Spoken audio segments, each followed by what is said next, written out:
اگر آپ اپنی زندگی میں برکت چاہتے ہیں تو قرآن سے دوستی کر لیں، قرآن سے دل لگا لیں، قرآن پڑھا کریں۔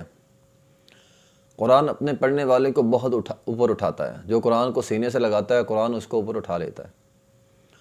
سلف صالحین میں سے ایک کا قول ہے کہ ما رأیت خلیلا یرفع قدر خلیلہ مثل القرآن، کہ میں نے کوئی نہیں دیکھا کہ کوئی دوست اپنے دوست کی اتنی عزت کرتا ہو، اپنے دوست کو اتنی عزت دیتا ہو جتنی قرآن عزت دیتا ہے اپنے پڑھنے والے کو، اپنے سے دوستی لگانے والے کو۔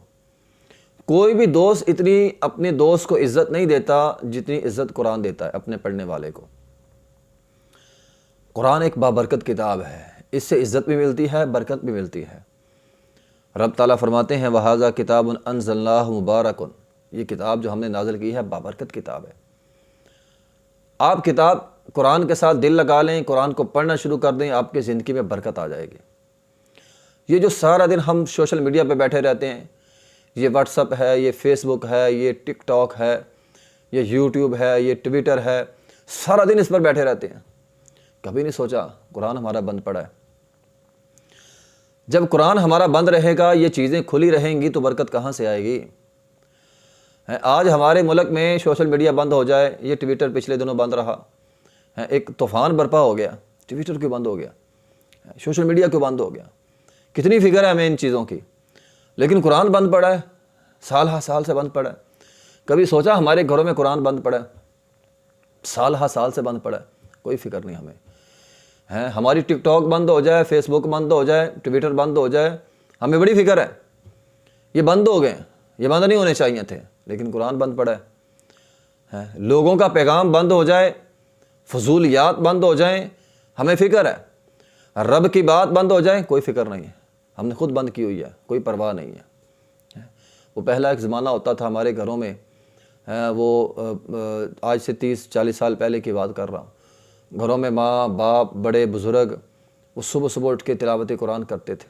آج بھی ہوتا ہوگا بعض گھروں میں، لیکن اس وقت روٹین ہوتی تھی، ہر گھر میں تلاوت قرآن ہوتی تھی۔ جب سے تلاوت قرآن گھر سے نکلی ہے نا، بے برکتی آ گئی گھر میں۔ جب سے تلاوت قرآن نکلی ہے، بے برکتیوں نے گھروں کے اندر جو ہے وہ ڈیرے لگا لیے۔ اس لیے قرآن پڑھا کریں، قرآن پہ عمل کیا کریں۔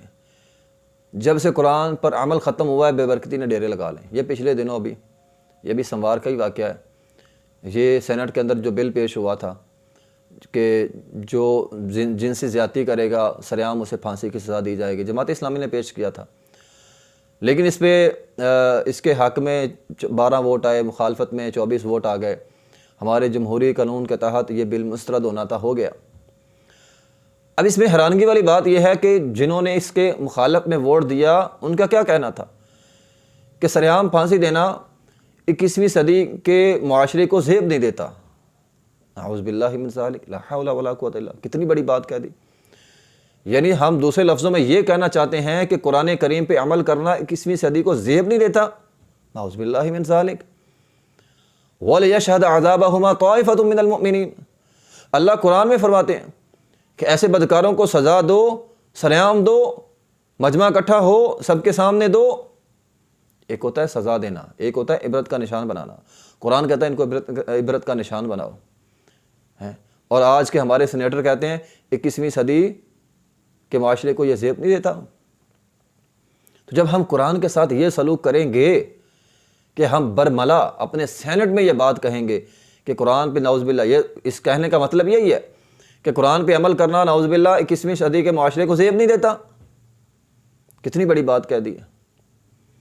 تو جب ہم ایسا رویہ کریں گے قرآن کے ساتھ تو پھر برکت کہاں سے آئے گی؟ حکومتی سطح پہ برکت کہاں سے آئے گی؟ معاشی برکت کہاں سے آئے گی؟ ہم قرآن پہ عمل نہیں کرنا چاہتے، ہم قرآن کو پڑھنا نہیں چاہتے، قرآن کو سمجھنا نہیں چاہتے۔ اس لیے محترم بھائیوں، برکت قرآن کے اندر اللہ تعالیٰ نے رکھ دی ہے۔ قرآن کے ساتھ آپ دل لگا لیں، قرآن کے ساتھ محبت کر لیں، قرآن کو اپنے سینے سے لگا لیں، اللہ برکتوں کے دروازے جو ہے وہ کھول دے گا۔ وآخر دعوانا الحمدللہ رب العالمین۔